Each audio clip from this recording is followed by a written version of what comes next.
નમસ્કાર, real power ન્યૂઝમાં આપનું હાર્દિક સ્વાગત છે। સમાચાર મળી રહ્યા છે પાદરાથી। પાદરા તાલુકામાં 3 ગ્રામ પંચાયત સમરસ થતા ધારાસભ્ય ચૈતન્યસિંહ ઝાલાએ બિનહરીફ થયેલા સરપંચ સહિત સભ્યોનું સન્માન સાથે અભિનંદન પત્ર અને પ્રથમ વર્ષની 11 લાખની ગ્રાન્ટનો પત્ર આપ્યો હતો। પાદરા તાલુકામાં 22 જૂનના રોજ યોજાનાર ગ્રામ પંચાયતની ચૂંટણીમાં 49 પૈકી 3 ગ્રામ પંચાયત સમરસ થઈ છે। પાદરા તાલુકાના તાજપુરા, નેદ્રા અને બ્રાહ્મણવસી ગ્રામ પંચાયત સમરસ જાહેર થયું છે। તાજપુરા ગ્રામ પંચાયતમાં સરપંચ પદે ધ્રુવિતભાઈ દિલીપભાઈ પટેલ, નેદ્રા ગ્રામ પંચાયતમાં સરપંચ પદે જસુભાઈ પૂજાભાઈ પાટણવાડિયા, જ્યારે બ્રાહ્મણવસી ગ્રામ પંચાયતમાં સરપંચ પદે રમીલાબેન પરમાર વોર્ડના તમામ સભ્યો સાથે બિનહરીફ થયા છે। સમરસ થયેલા ગ્રામ પંચાયતના સરપંચ અને સભ્યોનું ધારાસભ્ય ચૈતન્યસિંહ ઝાલાએ પુષ્પહારથી સન્માન કર્યું હતું, સાથે જ અભિનંદન પત્ર પાઠવ્યો હતો। સાથે જ પ્રથમ વર્ષની 11 લાખની ગ્રાન્ટનો પત્ર પણ સુપ્રત કર્યો હતો। સમરસ થયેલી ગ્રામ પંચાયતને ધારાસભ્ય ચૈતન્યસિંહ ઝાલા દ્વારા દર વર્ષે વધારાની 5 લાખની ગ્રાન્ટ પણ આપવામાં આવશે, એટલે કે એક પંચાયતને 5 વર્ષમાં 31 લાખ રૂપિયાની સહાય ધારાસભ્ય ચૈતન્યસિંહ ઝાલાની ગ્રાન્ટમાંથી આપવામાં આવશે। પ્રકાશ પટેલનો રિપોર્ટ, રિયલ પાવર ન્યૂઝ, પાદરા।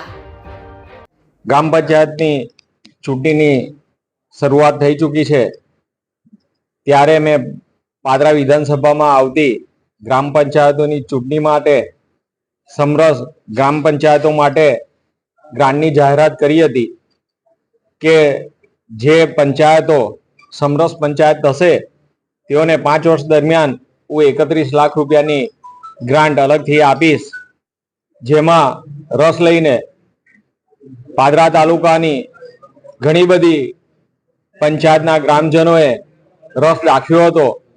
તેમાંથી 3 પંચાયતો બ્રાહ્મણવસી, નેદ્રા અને તાજપુરા, આ 3 પંચાયતો સમરસ પંચાયત જાહેર થઈ છે, જ્યાં ચૂંટણી થવાની નથી।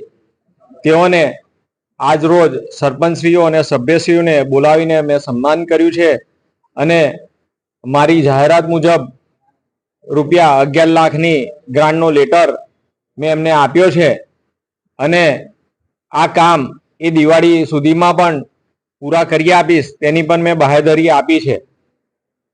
સમરસ પંચાયતો કરવાથી ગ્રામજનોમાં સમ જળવાય છે, એકતા જળવાય છે અને ચૂંટણીની અદાવતો ઊભી થતી નથી, જેથી કરીને આ 3 પંચાયતો અને ગ્રામજનો જે રસ દાખ્યો તેઓનો ખૂબ ખૂબ આભાર માનું છું।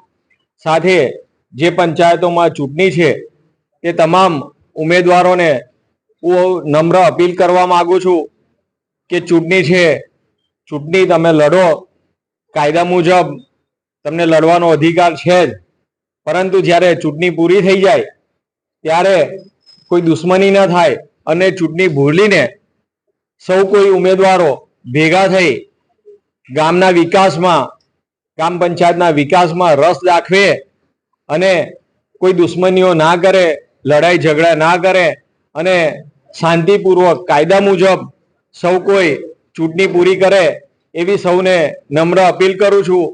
હાર જીત થયા કરવાની છે, પરંતુ દરેક ગામજન, દરેક પાદરાનો વ્યક્તિ એ મહત્વપૂર્ણ છે। તેઓ ગામના અને તાલુકાના વિકાસમાં સહભાગી થઈ શકે છે, તો સૌ કોઈ ભેગા મળીને ગામના વિકાસમાં અને પાદરાના વિકાસમાં સાથ આપશો, એવી મારી નમ્ર અપીલ છે।